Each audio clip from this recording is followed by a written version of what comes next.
오늘 우리가 이 말씀은 우리 흔히 이렇게 알고 있죠. 변화산 사건 혹은 변화산 체험. 근데 참 재밌는 것은요, 성경 어디에도 변화산이란 산은 없다. 근데 우리는 변화산 되는데 시내산, 갈멜산, 호렙산 이런 산은 나오지만 변화산은 없다. 근데 우리가 그냥 수거처럼 예수님의 변형된 모습을 보고 예수님이 변화된 모습, 그래서 변화산 이렇게 얘기하고 있다.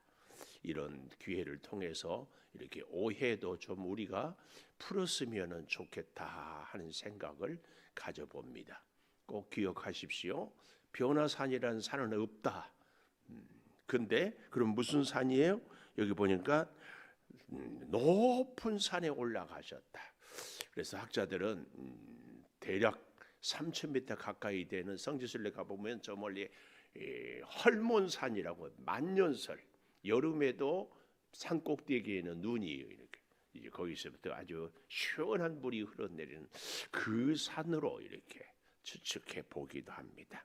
거기에 베드로, 야고보, 그 형제 요한, 예수님의 12 제자에도 이렇게 좀 더 가까운 제자들, 그 다음 그리고 조금, 그래서 우리가 항상 하나님의 일을 하는 데에서는 앞장선 사람, 함께하는 사람, 뒤따르는 사람, 배우는 사람 이렇게 있다는 것도 알면서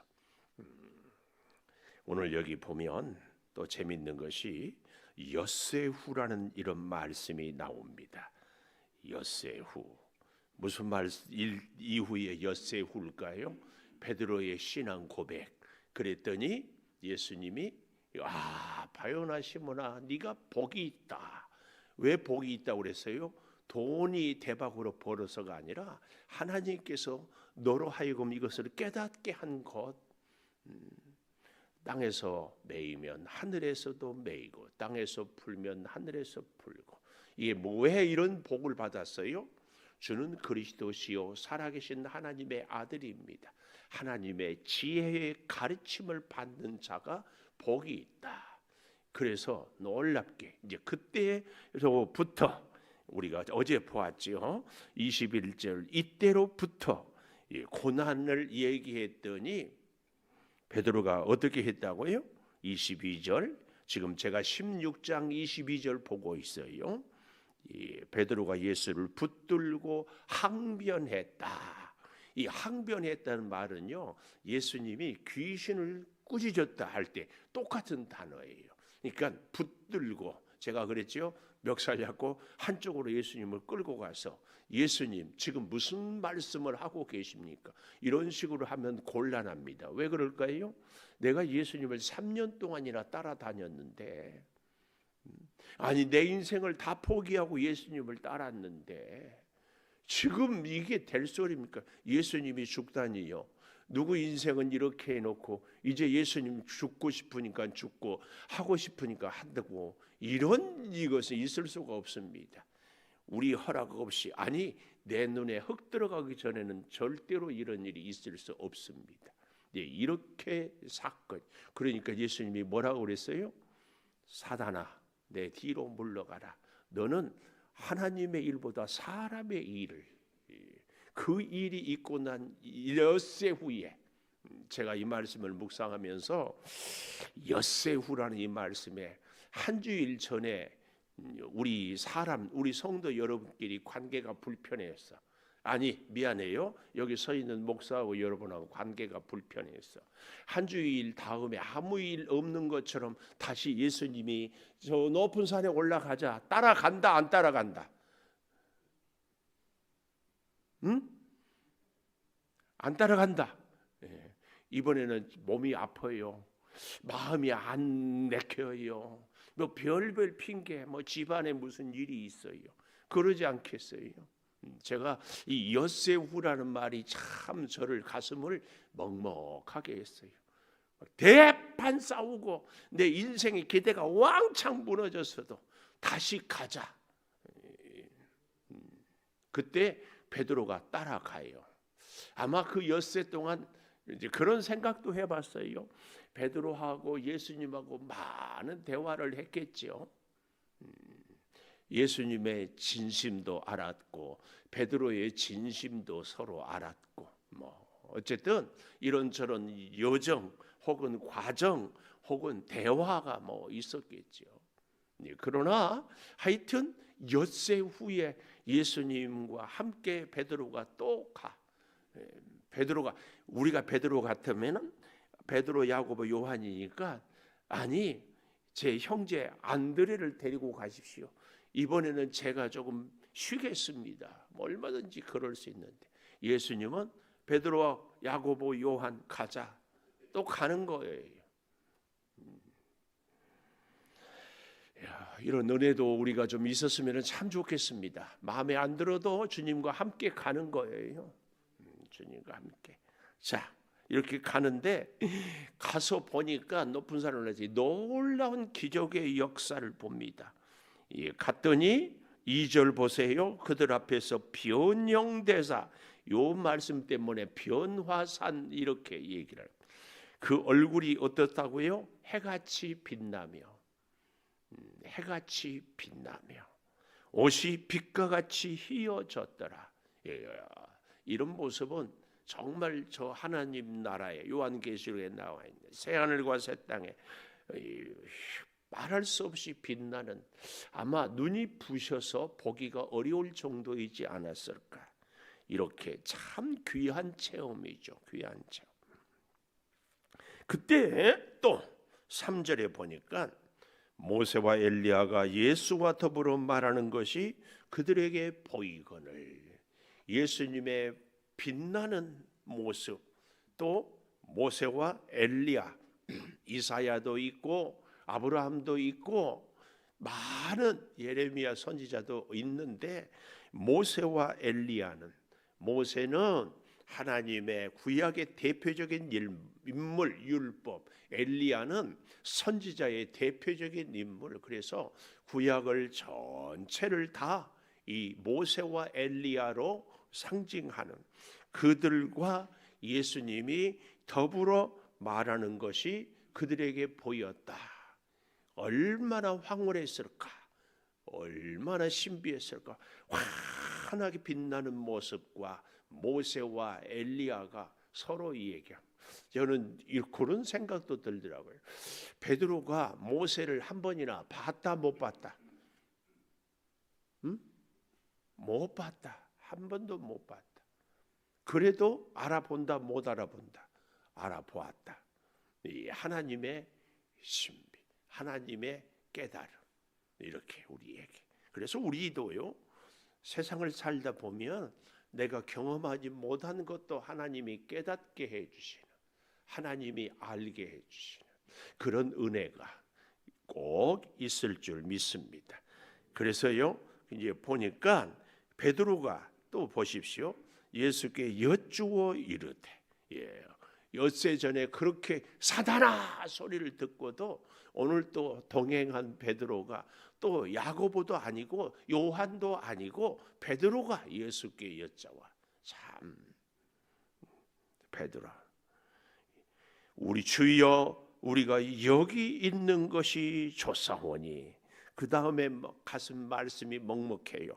만일 주께서 원하시면, 주께서 원하시면. 이 정 같으면 어떻게 할까요? 멱살 잡고 따질 때 같으면 이렇게 했을 거예요. 여기가 좋으니 여기다 초막셋을 지읍시다. 그랬을 텐데, 베드로는 여기 주께서 원하시면.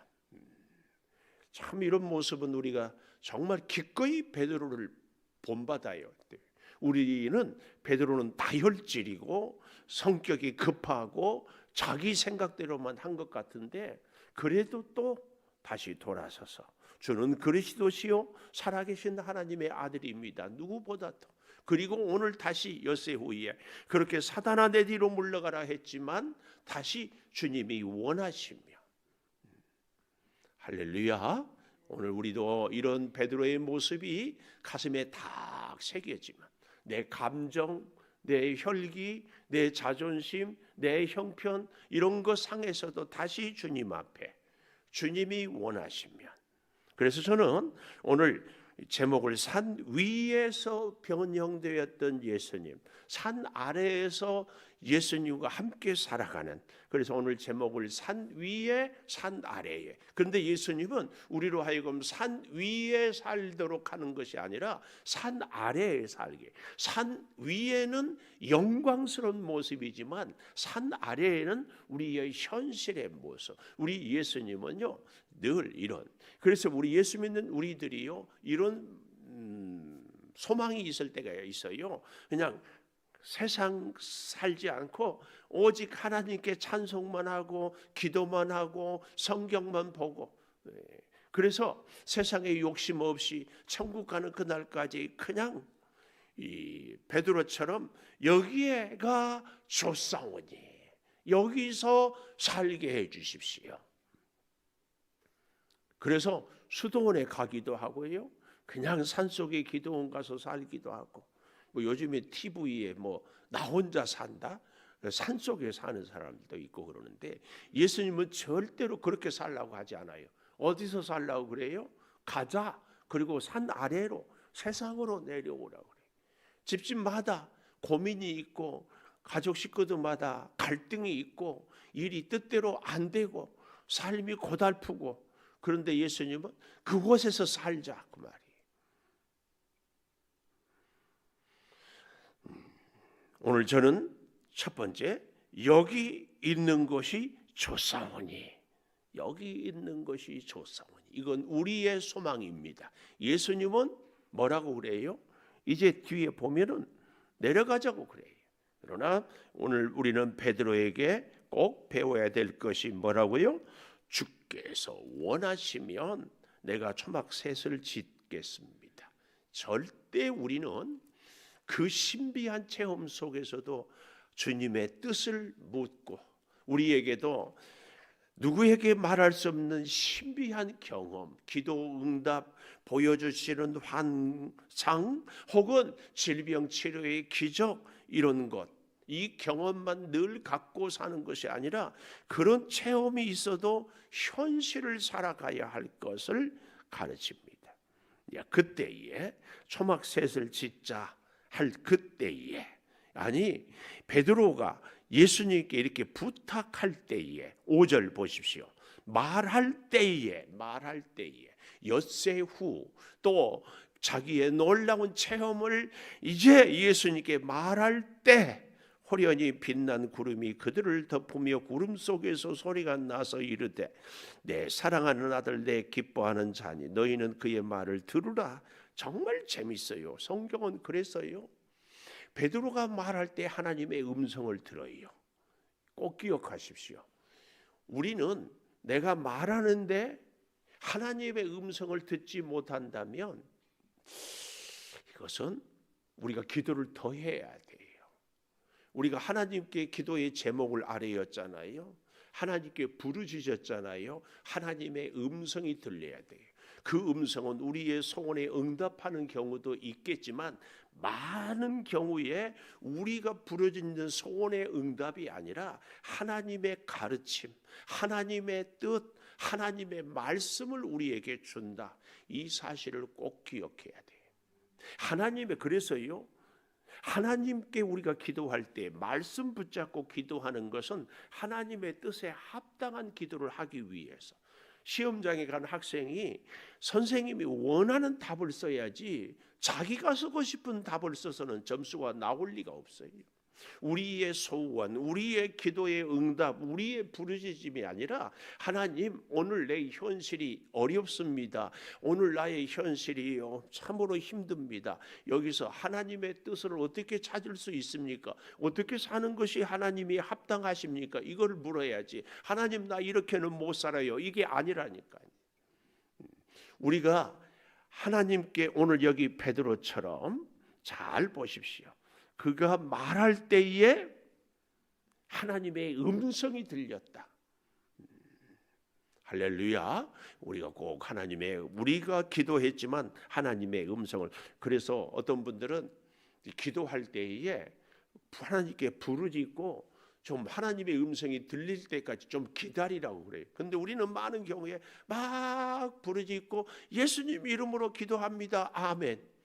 이제 그렇게 가면은 기도는 대화인데요. 대화를 제일 잘하는 사람은 상대의 말을 잘 들어주는 사람인데, 기도 예수님과 하나님과 대화를 했는데 내가 할 얘기만 하고 끝 그러면은 곤란해. 말씀을 통해서 우리의 기도의 응답을 듣고 우리가 기도 중에 묵상 중에 생각 중에 하나님의 뜻을 음성을 듣고 자꾸 듣는 거. 그래서 기도를 하나님의 음성을 듣는 것이, 부르짖는 기도도 중요하지만 저는 성경은 때로는 부르짖으라고 그러지만 때로는 듣기도 하고 때로는 찬송으로 하나님께, 말씀으로 하나님께, 그래서 하나님이 성경을 통해서 혹은 사람들을 통해서 혹은 내 인생의 고난을 통해서 말씀을 주시는 겁니다. 이걸 잘 들을 수 있어야 돼요. 그의 말을 들으라. 5절 여기 이 말씀 저는 오늘 두 번째로 이렇게 가져봅니다. 여기가 조사원이 했는데 하나님은 그의 말을 들으라. 두 번째 그의 말을, 이게 뭐예요? 내 사랑하는 아들이요 내 기뻐하는 자다. 내 사랑하는 아들, 내 기뻐하는 자. 이 음성 앞에 심히 두려워했는데 듣는 자세가 여기 6절에 보십시오. 듣고 엎드려 두려워하니. 듣고 엎드린 이 태도, 이 자세, 엎드려 하나님 앞에서 겸손히 엎드리는, 말씀을 듣는 자의 이 자세. 하나님은 어찌 보면 겸손히 엎드리는 자에게 응답이 주시는데요. 그렇게 우리가 엎드려 있을 때에 잘 보세요. 7절 예수께서 나와 그들에게 손을 대시며 일어나라 두려워하지 말라 하시니 제자들이 눈을 들고 보매 오직 예수 외에는 아무도 보이지 아니하더라. 이 얘기입니다. 그리고 9절에 보니까 산에서 내려옵니다. 잘 우리가 환상 중에 모세가 보였고 엘리야가 보였고 빛나게 희게 변형된 모습, 그 황홀경, 그러니까 얼마나 베드로가 좋았던지 여기가 좋사오니 원하시며 초막셋을 내가 짓겠습니다. 그러나 예수님은 그들에게 다시 7절 손을 대시며, 정신을 못 차리고 있을 때 손을 대시며, 우리 주님께서 오늘 우리도 손을 대주시는, 그래서 우리를 현실에서 다시 재미있는 것은요, 여기 밑줄을 좀 그었으면 좋겠어요. 8절에 오직 예수 외에는 아무도 보이지 아니하더라.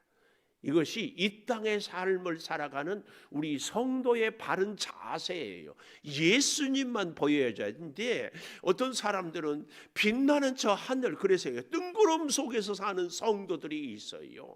뭐 어떤 신비한, 바울로 말하면 셋째 하늘, 혹은 누구는 뭐 그 어떤 환상, 뭐 이런 거 아니에요. 우리는 그런 삶이 아니라 예수님은 우리를 손을 대시며 일어나 두려워 말라 일어나. 그래서 정신 차리고 보니까 아무도 보이지 않고 예수님만 보여요. 이게 우리의 바른 믿음 생활이에요. 정신을 우리는 바짝 차려야 돼요. 어떻게? 환상을 보기를 막 원해요. 하나님 신비한 것 뭐 어쩐 거 뭐. 우리에게 주님은 현실을 사는데 주님 보고, 주님 오늘 여기 예수 외에는 아무도 보이지 아니하더라 이 말씀. 그리고 이제 그래서요 세 번째로 보니까 12절에 보면 내가 너희에게 말하느니 엘리야가 이미 왔으되 사람들이 알지 못하고 임의로 대유하였다. 인자도 이와 같이 그들에게 고난을 받으리라. 이렇게 말씀하고 있어요. 놀라운 것은 예수님은 9절에 산에서 내려왔잖아요. 그리고 인자가 죽은 자 가운데서 살아나기 전에는 아무도 본 것을 이르지 말라. 왜 그래요? 부활의 확실한 증거가 있기 전에 예수님이 고난을 당하고 4개월 만에 부활하리라 하면은 오히려 믿지 못하는 사람들과 함께 제자들이 아무 선한 일도 이루지 못하고 혼란만 야기되기 때문에 그렇습니다. 그래서 고린도후서 12장 2절에 보면 바울이 14년 전에 셋째 하늘의 환상을 보았어도 아무 말도 하지 않았다가 고린도 교회가 하도 자기들의 은사를 얘기하니까 부득불 내가 얘기한다 이렇게 얘기해요. 오늘 우리의 개인적인 신앙의 영적인 체험이요 뜻밖의 참 많을 수 있고 또 사모하는 사람에게 반드시 그런 은혜를 주십니다. 그러나 잊지 마십시오. 그런 개인적인 주관적인 체험은요 오직 나에게, 이게 또 다른 사람에게는 오히려 덕이 안 될 수가 있어요. 참 그래서 영적인 체험은 조심해야 돼. 지금 예수님이 제자들에게 인자가 죽은 자 가운데 살아나기 전에는 본 것을 아무에게도 이르지 말라, 이 말씀의 의미를 잘 깨달을 수 있기를 바라면서요. 마지막 13절에 그래서 보니까 세례 요한인 엘리야가 다시 오리라는 이 가르침은 바로 세례 요한이 엘리야의 역할이었다, 이것을 깨닫게 될 것을 보여주고 있습니다. 그리고요 다시 저 뒤에 이제 내일 아침에 보겠지만 22절 23절에 가보면 갈릴리에 모일 때, 또 때를 얘기하잖아요. 예수께서 제자들에게 이르시되 인자가 장차 사람들 손에 넘겨져 죽임 당하고 제3일에 살아나리라 하시니 제자들이 매우 근심하더라. 도대체 우리로서는 이해가 안 돼. 예수님이 인류를 위해서 죽으시고 부활을 하셨을 것을 얘기하는데 제자들은 매우 근심하더라. 예수님의 가르침이 제자들을 오히려 근심하게, 어쩌면 우리가 주님의 이 성경 말씀을 붙잡고 살아가는 인생이 오늘 여기 23절의 제자들처럼 근심하고 있는지도 모릅니다. 그럼에도 불구하고 우리 예수님은 계속해서 고난을, 십자가의 죽음을 그리고 부활을 얘기하는 거죠. 결국은 우리가 잘 아는 것처럼 베드로가 주님을 부인하고 저주하고 맹세하고 떠나기까지 가지 않습니까? 왜 그랬을까요? 끝까지 베드로는 우리 예수님은 로마를 물리치고 우리를 독립시키고 그래서 왕이 되고 제자인 나는 그래도 최소한 왕의 가장 최측근의 신하가 되고 이 꿈을 끝까지 버리지 못하는 거죠. 오늘 우리의 믿음 생활이 절대 기억할 것, 하나님의 말씀은 절대 진리예요. 그래서 제가 가끔 그런 말씀드리죠. 우리 하나님은 옳은 일을 하는 것이 아니고 어떻다고요? 하나님이 하시는 일이 옳다. 옳다. 도대체 이해가 안 돼요. 납득이 안 돼요. 말도 안 돼요. 그런 일이 내 인생에 일어나기 많다. 그러나 그 모든 일들, 내 인생의 기쁨도 아픔도 고난도 질병도 가난도 어려움도 우리는 인정하기 어렵지만 하나님이 하신 일이다. 아멘이 여기서 이 대목에서 아멘이 나와야 돼요. 도대체 있을 수 없는 일이 내 인생에 닥쳤다. 근데 그 일은 누가 했다? 아니, 우리 인생의 모든 일은 하나님이 한다, 안 한다? 좋은 일만 하나님이 한다? 그렇게 믿습니까? 아니에요. 힘들고 어려운 일도 하나님이. 그래서 다시 하나님은 옳은 일만 한다. 아니라니까. 아니야. 하나님은 옳은 일만 한다. 아니라니까. 그러면 어떻게 해야 돼요? 하나님이 하시는 일이 옳다.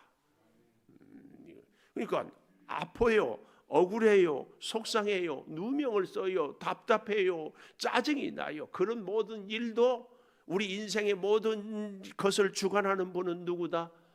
하나님. 그러니까 그 모든 일도 하나님이 하셨다. 그러면 하나님이 하시는 일, 나는 억울하고 답답하고 견딜 수 없지만 그 일이 옳다.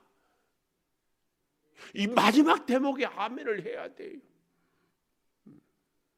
이 싸움이에요. 베드로가 지금 그렇게 귀한 신앙 고백을 했다가도 사단아, 그리고 하늘의 이 변화산에, 또 저도 변화산, 높은 산에 이 기적을 보고도, 그래서 여기서 초막을 짓자가는데 예수님은 데리고 이 땅으로 내려와서 여기에 살고, 그리고 다시 고난을 얘기하고 3일 만에 부활하니까 제자들이 또 근심을 하고, 그리고 마지막에 십자가 지니까 부인하고, 그래도 예수님은 베드로를 버리지 않고 다시 찾아가서 불러와요.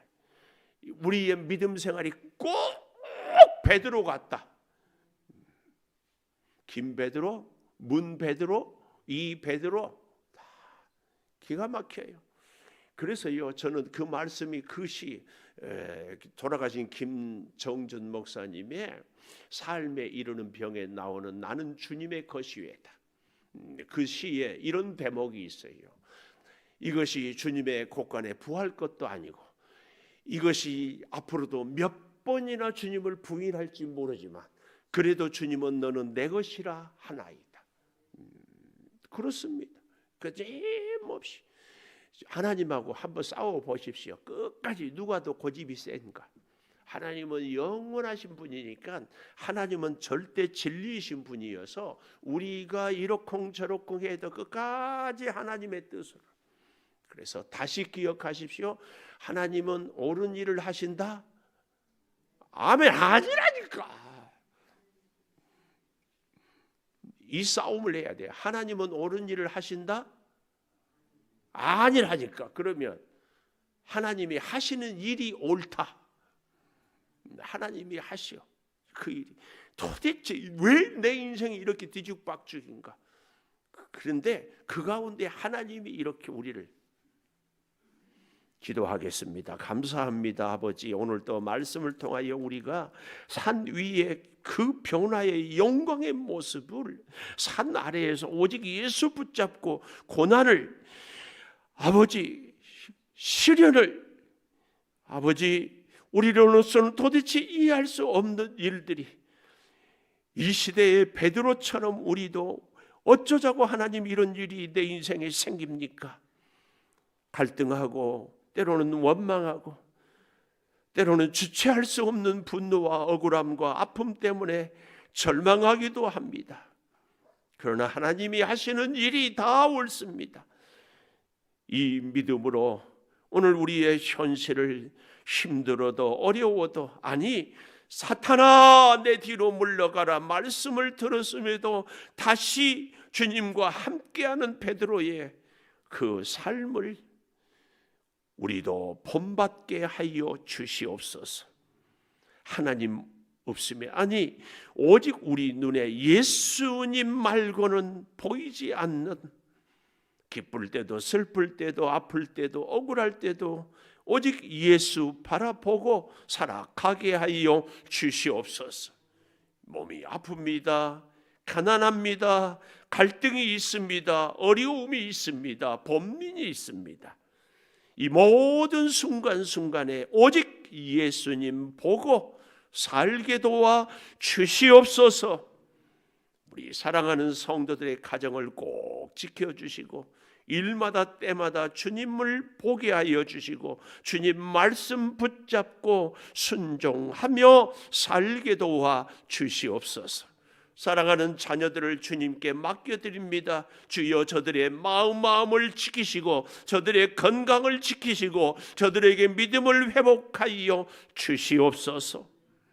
아버지, 특별히 이제 오는 주일에 우리가 우리 교회에 자라나는 귀한 자녀들을 위하여서 장학금도 지급하고 새학년 새믿음 새출발 기도회를 통하여서 저들을 하나님의 자녀로 양육하기를 원합니다. 아버지, 이 창조재단의 발걸음을 옮기고 다니는 어린 생명들, 주님을 만나고 주님의 손을 잡게 하여 주시옵소서. 지금은 우리 주 예수 그리스도의 은혜와 아버지 하나님의 무한하신 사랑과 성령의 감동하심이 영원토록 함께 하시옵기를 간절히 축원하옵나이다. 아멘. 기도하십시다.